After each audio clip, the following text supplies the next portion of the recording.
बिस्मिल्लाहिर्रहमानिर्रहीम। अस्सलामुअलैकुम students, welcome to universal e learning. I am your chemistry teacher, my name is Bilal Gafoor Warsi. जैसा कि आपको पता है कि हमने फर्स्ट ईयर का चैप्टर नंबर 1 स्टार्ट किया हुआ है, तो उसमें हम आइसोटोप वाला टॉपिक कुछ डिस्कस कर चुके हैं, कुछ उसके बारे में डिस्कशन रहती है। जैसा कि आपको पता है आइसो जो टोप्स है, इसके लेक्चर में हमने कुछ बातें पहले डिस्कस कर ली हैं, जिसमें इसका मीनिंग था, जिसमें इसकी डेफिनेशन थी, जिसमें हमने सिमिलैरिटीज़ और डिसिमिलैरिटीज़ को डिस्कस किया था। और अब हम डिस्कस करने जा रहे हैं दो चीज़ों को, एक है रिलेटिव अबंडेंस और दूसरा है आइसोटोप्स की अकरेंस। ठीक है, तो चलते हैं इसको रिलेटिव अबंडेंस को डिस्कस करने के लिए। तो सबसे पहले हम, इससे पहले कि हम रिलेटिव अबंडेंस की डेफिनेशन की तरफ जाएं, तो इसको हम पहले एक एग्जाम्पल के साथ देखते हैं। हमारे पास एक कंटेनर है जिसमें हमारे पास नियोन गैस मौजूद है, नियोन गैस। ठीक है, उसके डिफरेंट एटम मौजूद हैं। ये हमारे पास नियोन गैस है। ठीक, और इसमें अगर हम बात करें तो नियोन के हमारे पास डिफरेंट एटम मौजूद हैं। ठीक है, इसमें नियोन के कुछ एटम हमारे पास होंगे जिनका मैस होगा जो 1020 वाला एटम होगा नियोन का। ठीक है, नियोन का इसी तरह से 1021 वाला होगा, इस तरह से नियोन का 1022 वाला हमारे पास एटम मौजूद है, आइसोटोप मौजूद है। ठीक है, हमने पढ़ा था ना लास्ट टाइम आइसोटोप्स के बारे में, उसमें हमने देखा था कि नियोन के 3 आइसोटोप्स होते हैं। ठीक है, यानी नियोन ट्राई आइसोटोपिक एलिमेंट है। तो इसमें अगर हम देखते हैं तो नियोन में है ना, जब हम देखते हैं तो इसके जो एटम हैं जिनका जिनका मैस है 20, वो वाले जो एटम्स हैं नियोन के, वो वाले आइसोटोप्स जो नियोन के हैं वो ज़्यादा पाए जाते हैं। ठीक है, उनकी जो परसेंटेज है वो कितनी होती है, उनकी परसेंटेज, अगर हम नियोन 20 वाले की अगर हम बात करें तो इसकी परसेंटेज हमारे पास आती है 90.92। और जो दूसरा आइसोटोप है हमारे पास नियोन का 21 वाला, इसकी रिलेटिव अबंडेंस होती है, इसकी परसेंटेज हमारे पास होती है 0.26। तीसरा जो हमारे पास नियोन का एटम है या आइसोटोप है, उसकी परसेंटेज होती है 8.82%। यानी नियोन का ये वाला जो एटम है, ये वाला जो आइसोटोप है, ये ज़्यादा पाया जाता है। यानी इसके जो एटम्स हैं वो ज़्यादा पाए जाते हैं, नियोन के, नियोन 1020 वाले के ज़्यादा एटम पाए जाते हैं। ठीक है, तो आइसोटोप्स का ये हमारे पास मिक्सर था। इस आइसोटोप के मिक्सर में एक आइसोटोप की जो परसेंटेज होती है वो आइसोटोप की रिलेटिव अबंडेंस कहलाती है। तो यहाँ पे अब हम इसकी डेफिनेशन को देख लेते हैं। ठीक है, तो डेफिनेशन क्या होगी, किसी भी आइसोटोप्स के मिक्सर में एक आइसोटोप की जो परसेंटेज है वो उसकी रिलेटिव अबंडेंस कहलाती है। तो चलते हैं इसकी डेफिनेशन को लिखते हैं। The percentage of an isotope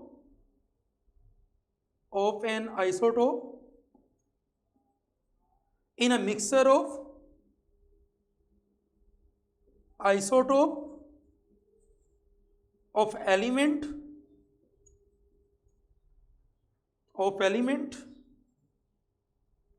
that exist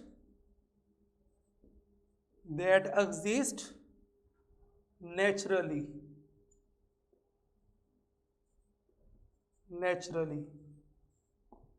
इसे हम नाम देते हैं रिलेटिव अबंडेंस का। ठीक है, the percentage of N isotope in a mixture of isotope of element that exist naturally is called relative abundance. तो ये हमारे पास रिलेटिव अबंडेंस की डेफिनेशन आ गई। एग्जाम्पल के साथ मैंने आपको बता दिया कि जी रिलेटिव अबंडेंस क्या होती है। अब इसके बारे में कुछ 2-3 पॉइंट हैं वो हमने यहाँ पे लिखने हैं, तो पहले बात कर लेते हैं। ठीक है, जितनी किसी भी आइसोटोप की रिलेटिव अबंडेंस होती है, उतना वो वाला जो आइसोटोप है वो स्टेबल होता है। ठीक है, यानी कि यहां पे हम एक पॉइंट लिख सकते हैं, stability is directly proportional to relative abundance. Stability is directly proportional to relative abundance. Stability is directly proportion to relative abundance, यानी जितनी रिलेटिव अबंडेंस ज़्यादा होगी किसी आइसोटोप की उतनी उसकी स्टेबिलिटी भी ज़्यादा होगी। जैसा कि हम देख चुके हैं कि जी नियोन का ये जो आइसोटोप है 1020 वाला, इसकी रिलेटिव अबंडेंस ज़्यादा है, इसका मतलब इसकी स्टेबिलिटी भी ज़्यादा होगी। अब हम मज़ीद जो पॉइंट हैं इससे रिलेटेड उनको देख लेते हैं। अब जैसा कि हम अब इसके बाद नेक्स्ट हम बात कर लेते हैं कि ये रिलेटिव अबंडेंस हमारे पास मेजर कैसे होती है, किस चीज़ की मदद से हम रिलेटिव अबंडेंस को मेजर करते हैं। तो relative abundance is measured by mass spectrometry. तो चलते हैं इस सेंटेंस को लिख लेते हैं यहाँ पे। Relative abundance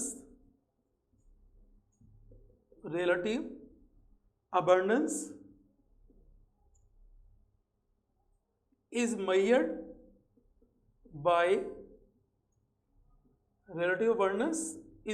by mass spectrometry।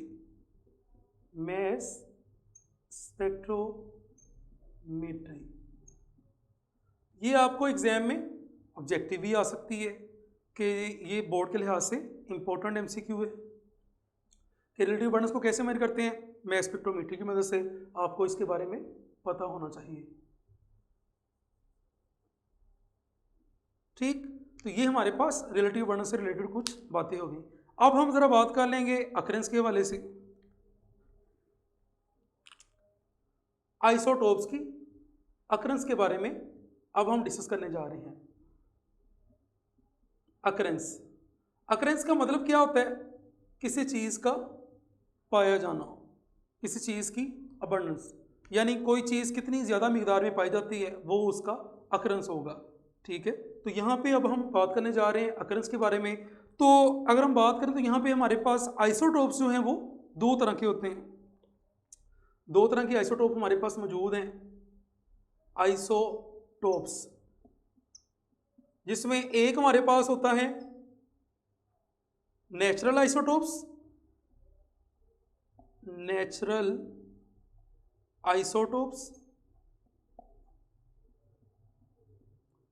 जिन्हें हम स्टेबल आइसोटोप्स का नाम देते हैं, जो कि क्या है, स्टेबल है।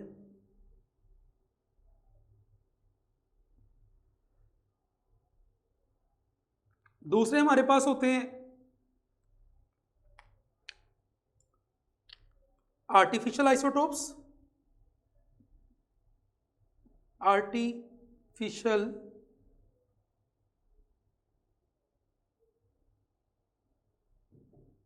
आइसोटोप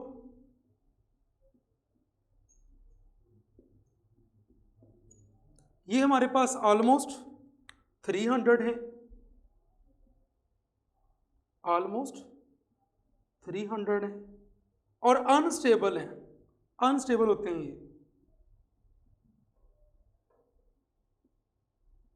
और इनको आर्टिफिशियल डिसइंटीग्रेशन से बनाया जाता है। आर्टिफिशियल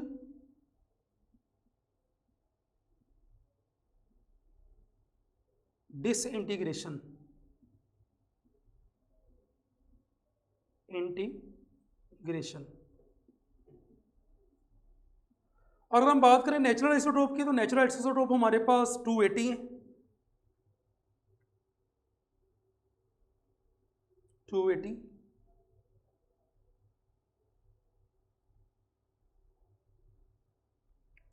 इसमें से अगर हम मजीद बात करें तो ये जो 280 हमारे पास नेचुरल आइसोटोप्स हैं, इनमें कुछ आइसोटोप्स ऐसे हैं जो कि रेडियो एक्टिव होते हैं। 40 आइसोटोप रेडियो एक्टिव हैं, 40 stable radio active, radio active isotopes.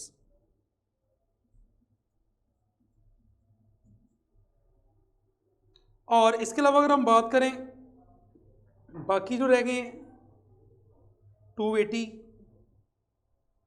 ये आइसोटोप्स ऐसे हैं। बाकी हमारे पास 280 में से 154 आइसोटोप्स ऐसे हैं जिनका मैस नंबर भी इवन होता है और एटॉमिक नंबर भी इवन होता है इवन मैस नंबर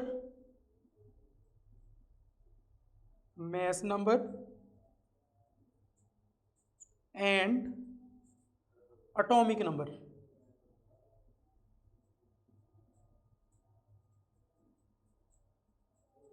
तो ये ऑब्जेक्टिव भी पूछी जा सकती है। आइसोटोप्स कितनी तरह के होते हैं? हमारे पास दो तरह के आइसोटोप्स हैं। नेचुरल आइसोटोप्स जो कि स्टेबल होते हैं, जिनकी तादाद हमारे पास 280 है, और दूसरी तरफ हमारे पास आर्टिफिशियल आइसोटोप्स हैं जो कि ऑलमोस्ट 300 हैं, जिनको आर्टिफिशियल डिसइंटीग्रेशन से बनाया जाता है।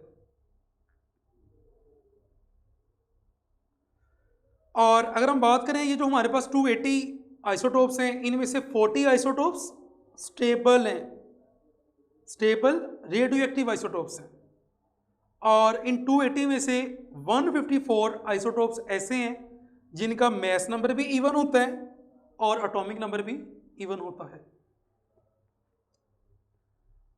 बाकी रही बात, बाकी आइसोटोप्स ऐसे होंगे जिनका मैस नंबर या इवन नंबर क्या होगा? ओड होगा। बाकी जो आइसोटोप्स हैं वो ऐसे होंगे जिनका mass number, atomic number odd होगा। ठीक है, अब हम मजीद बात कर लेते हैं इससे रिलेटेड कुछ पॉइंट्स की।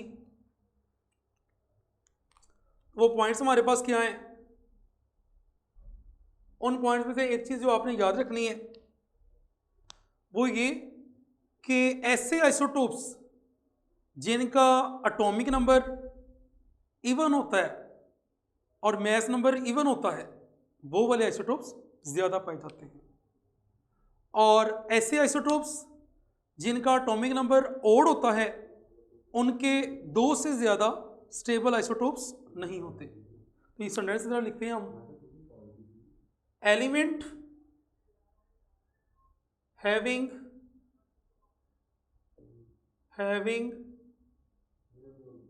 odd atomic number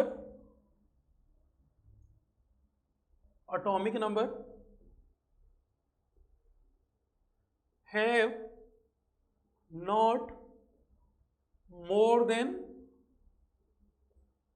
two stable isotopes,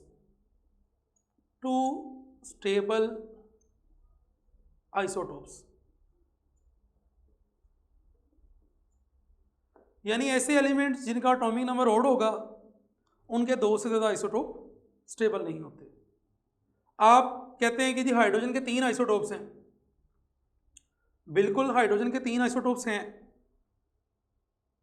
उसका एटॉमिक नंबर 1 है लेकिन उसके आइसोटोप 3 है।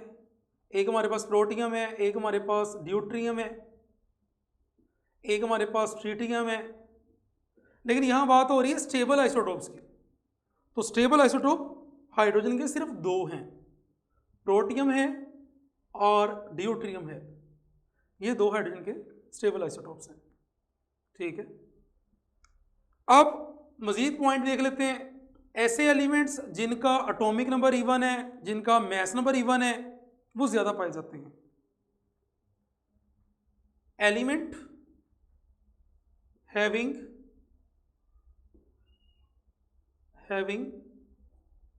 even atomic number and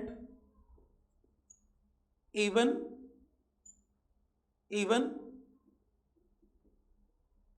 mass number are more abundant, यानी कि ये ज्यादा पाए जाते हैं। अब हम बात कर लेते हैं कि ऐसे एलिमेंट्स जिनका मैस नंबर 4 का मल्टीपल होता है, वो वाले आइसोटोप भी ज़्यादा पाए जाते हैं।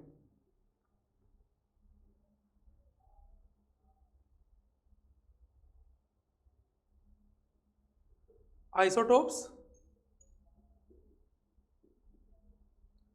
having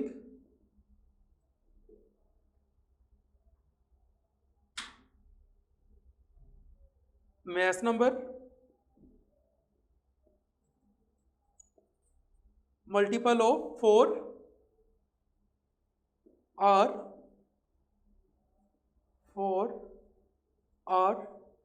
more abundant, ज्यादा पाए जाते हैं।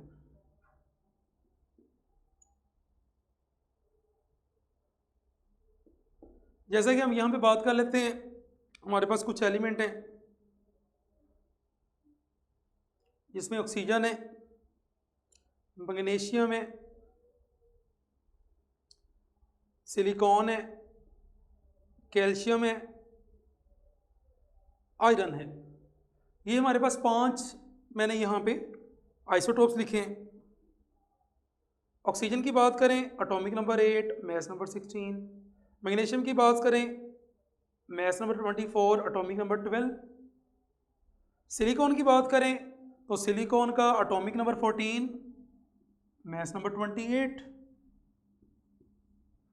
कैल्शियम की बात करें, कैल्शियम का mass number 40, atomic number 20। Iron की बात करें मैस नंबर 56, एटॉमिक नंबर 28। ये हमारे पास 5 आइसोटोप्स हैं। अब अगर हम देखें इनका जो मैस नंबर है वो 4 का मल्टीपल है। 16 4 पे डिवाइड होता है, 24 4 पे डिवाइड होता है, 28 40 56। तो ये ऐसे एटम्स के ये ऐसे आइसोटोप्स हैं जिनका मैस नंबर 4 का मल्टीपल है, तो ये ज़्यादा अबंडेंट है। आप इसको कैसे याद रखेंगे उसको हम देख लेते हैं। इसके लिए हम एक सेंटेंस को याद रखेंगे। वो सेंटेंस होगा ये, ओ मच सी काफी। ओ मच सी काफी, ओ मच सी काफी। इस तरह से हम इसको याद रखेंगे, ऑब्जेक्टिव आ सकती है इनके ऊपर। अब हम बात कर लेते हैं कि अर्थ क्रस्ट के बारे में। ये हमारे पास अर्थ है, इससे 34 किलोमीटर डेप्थ पे जाएं तो हमारे पास जो लेयर आती है, जो पार्ट आता है अर्थ का, उसे हम नाम देते हैं अर्थ क्रस्ट। Earth crust.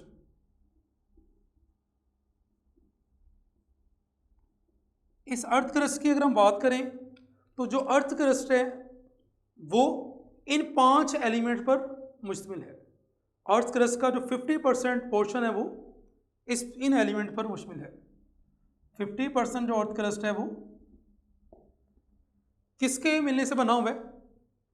इन 5 आइसोटोप के मिलने से बना हुआ है। तो इससे अंदाज़ा हम ये लगा सकते हैं कि ये जो 5 आइसोटोप्स हैं जो कि 4 का मल्टीपल है, जिनका मैस नंबर वो ज़्यादा अबंडेंट है, क्योंकि अर्थ क्रस्ट का 50% पोर्शन ही इस पर ऑक्यूपाई है।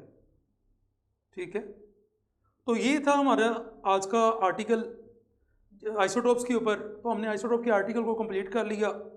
फर्स्ट लेक्चर में हमने इसकी डेफिनेशन को, इसके मीनिंग को, सिमिलैरिटीज़ और डिसिमिलैरिटी को देखा था।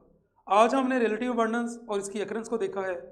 ठीक है, तो स्टूडेंट्स ये था हमारा आज का टॉपिक। आप खुश रहें, खुशहाल रहें और इंशाल्लाह ताला नेक्स्ट लेक्चर में हम दोबारा फिर मिलेंगे। अल्लाह हाफिज़।